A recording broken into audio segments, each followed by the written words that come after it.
अल्हम्दुलिल्लाहि रब्बिल आलमीन वस्सलातु वस्सलामु अला सय्यिदिल अंबिया'i वल मुरसलीन। मेरे YouTube के नाज़रीन कैसे हैं आप? उम्मीद करता हूँ कि आप सब खैरियत से होंगे और दुआ करता हूँ कि खालिक़े कायनात सबको अपनी हिफ्ज़ व अमान में रखे। आज की व्लॉग में हम इंशाल्लाह गुस्ल के मुताल्लिक चंद एक ज़रूरी बातें और गुस्ल का तरीका और अवामुन नास में पाई जाने वाली गलत फहमियों के मुतालिक इंशाल्लाह हम गुफ्तगू करेंगे। तो वीडियो के एंड तक साथ रहिएगा, इंशाल्लाह बहुत सा फ़ायदा हासिल होगा। सबसे पहले आइए वज़ू का तरीका सीख लेते हैं। तो वज़ू का तरीका ये है कि जब आप गुस्ल खाने में हों तो दिल में नियत कीजिए, चाहे मर्द हो या औरत, अपने दिल में नियत करेंगे कि हम पाकी हासिल करने के लिए गुस्ल करते हैं। उसके बाद दोनों हाथों को पहुँचों तक अच्छी तरह 3 बार धोया जाएगा। उसके बाद इस्तिंजा की जगह मर्द हो या औरत, निजासत लगी हो या ना लगी हो, दोनों सूरतों में इस्तिंजा की जगह को धोएंगे। उसके बाद अगर बदन पर कहीं और किसी और जगह निजासत लगी है तो उसको पाक और साफ़ किया जाएगा। उसके बाद फिर नमाज का सा वज़ू किया जाएगा। हाँ, इसमें एक बात याद रखें कि अगर आप पक्की जगह पे गुस्ल कर रहे हैं तो फिर पूरा वज़ू करेंगे, और अगर ऐसी जगह है कि जहाँ पानी ठहर जाता है या कच्ची है, पाँव ख़राब होते हैं, तो फिर ऐसी जगह पे पाँव जो है वो फिर गुस्ल करने के बाद अलग से धोए जाएंगे।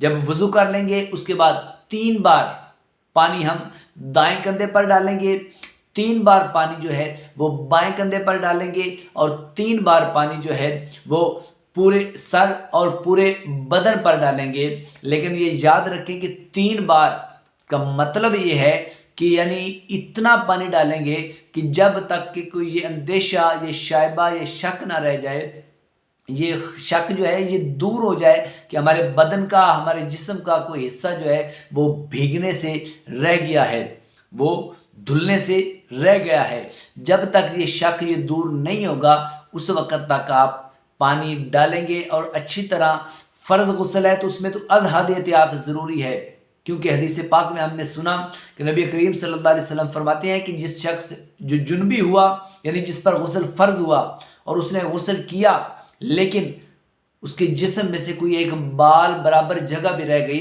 तो अल्लाह ताला उसे आग का अज़ाब देगा। तो इसलिए ये एहतियात बहुत ज़्यादा ज़रूरी है। तो ये तो गुस्ल करने का तरीका था। आइए आप इंशाल्लाह हम गुस्ल के बारे में चंद एक ज़रूरी मालूमात सुनते और समझते हैं। पहला सवाल, लोग सवाल करते हैं कि क्या गुस्ल करते हुए हम दुआएं पढ़ सकते हैं? क्या गुस्ल करते हुए हम गुफ्तगू कर सकते हैं? और इसमें एक और बात याद रखें कि जी हाँ, गुस्ल करते हुए, इसमें एक बात याद रखें कि जी नहीं, गुस्ल करते हुए ना आप गुफ्तगू कर सकते हैं, ना आप दुआ पढ़ सकते हैं, ना आप दुआएं पढ़ सकते हैं। और ये बात औरतों में खुसूसन मशहूर है कि जब माहवारी के बाद, मेंसेस के बाद फ़र्ज़ गुस्ल करती हैं तो फिर सुना ये गया है कि जब तक हम कलमा नहीं पढ़ेंगी, जब तक हम दुआएं नहीं पढ़ेंगी, जब तक हम ईमान की सिफ़तें नहीं पढ़ेंगी, उस वक़्त तक जिस्म और बदन पाक नहीं होगा। ये बात बिल्कुल बेअसल और गलत है, बल्कि उस वक़्त दुआएं तो दूर की बात, कोई भी किसी किस्म की भी गुफ्तगू करना ये सख्ती से मना है। और याद रखिए कि जो किरामन कातिबीन हैं, जो आमाल लिखने वाले फ़रिश्ते, नूरी फ़रिश्ते हैं, अल्लाह की नूरी मखलूक है, वो हया की वजह से जब बंदा बरहना होता है तो वो अपने चेहरे को फेर लेते हैं। लेकिन जब वो बरहना होने के बावजूद गुफ्तगू करता है, बोलता है, तो फिर उन्हें लिखना पड़ता है, जिससे उस नूरी मखलूक को तकलीफ़ होती है। तो लिहाजा गुफ्तगू भी नहीं करेंगे, दुआएं बिल्कुल नहीं पढ़ सकते। और तीसरी चीज़ कि जब बंदा बरहना हो, नंगे जिस्म हो, तो फिर उसको इजाज़त नहीं है कि वो किबला की जानिब मुँह करे। किबला की जानिब मुँह करने की भी बिल्कुल इसे इजाज़त नहीं है। अब आइए सुनते हैं कि गुस्ल किन मौक़े पर करना सुन्नत मुबारका है।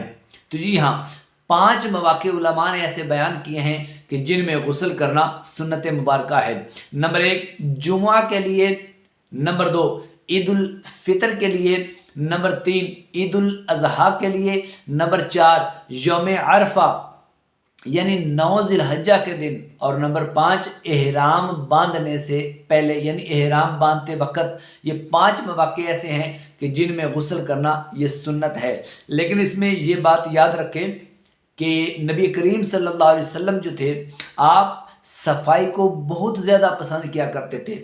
इससे कोई ये ज़हन में गुमान ना कर ले कि ये 5 ही मौके हैं, हम सुन्नत अदा करेंगे और इन 5 मौक़ों पर ही गुस्ल करेंगे, तो ये बात बिल्कुल गलत है। जब जब आपके जिस्म से बदबू आएगी, मैल ज़ाहिर होगी, लोगों को घिन होगी, तब तब आप पर गुस्ल करना जो है वो सुन्नत और ज़रूरी होगा, क्योंकि सफाई जो है वो निसफ़ ईमान है। इसलिए ये बातें याद रखें कि गुस्ल करना हर उस वक़्त भी सुन्नत है कि जब आपके जिस्म से बदबू आए, जब आपके जिस्म से मैल का असर ज़ाहिर हो, उससे पहले पहले गुस्ल कर लेना ये ज़रूरी है। एक और सवाल कि जिस पर गुस्ल फ़र्ज़ हुआ, क्या ऐसा शख्स दीनी किताबों को छू सकता है? तो इसका जवाब ये है कि ऐसा शख्स कि जिस पर गुस्ल फ़र्ज़ है या बेवुज़ू शख्स है, उसके लिए मकरूह है कि वो फ़िक़्ह की किताब, हदीस शरीफ की किताब या तफसीर की किसी किताब को छुए। हाँ, बेगुस्ला शख्स है लेकिन वो किसी कपड़े के साथ, चाहे वो कपड़ा उसके बदन के साथ लगा हो या अलग से हो, उसके साथ किसी भी दीनी किताब को छू सकता है। लेकिन ये हुक्म कुरान पाक का नहीं है, कुरान पाक का हुक्म इससे अलग है, ये दूसरी दीनी किताबें। हाँ, इसमें एक और बात याद रखें कि इन किताबों में भी अगर किसी जगह पे आयत करीमा या उसका तर्जमा यानी कुरान पाक के कुछ अल्फाज, कुछ आयात या उनका तर्जमा लिखा है, तो उस सूरत में भी ऐसे शख्स को उन पर हाथ लगाना ये हराम होगा, ये हराम होगा। और फिर एक और सवाल होता है कि क्या बेगुस्ला शख्स यानी ऐसा शख्स कि जिस पर गुस्ल फ़र्ज़ है, गुस्ल करना ज़रूरी है, क्या वो कोई दुआएं, वो दुरूद पाक, कोई और विरद, कोई और वजीफ़ा कर सकता है? तो जी हाँ, बिल्कुल कर सकता है और उसे करना चाहिए, लेकिन इसका तरीका यह है कि बेहतर है कि वो कुली करे और पूरा वज़ू कर ले, तो उसके बाद बेहतर है। और ये चीज़ें उसके लिए बेहतर हैं कि वो वज़ू करे और वज़ू के बाद जो है वो ज़िक्र और दुरूद और दुआएं पढ़ सकता है। अगर मेरी ये वीडियो पैगाम आपको अच्छा लगे तो मेरे चैनल को सब्सक्राइब कर दें, वीडियो को लाइक करके बेल आइकन के बटन को क्लिक कर दें, ताकि हर नई आने वाली वीडियो वक्त पर आप तक पहुंचती रहे। वस्सलामु अलैकुम वरहमतुल्लाहि वबरकातुहू।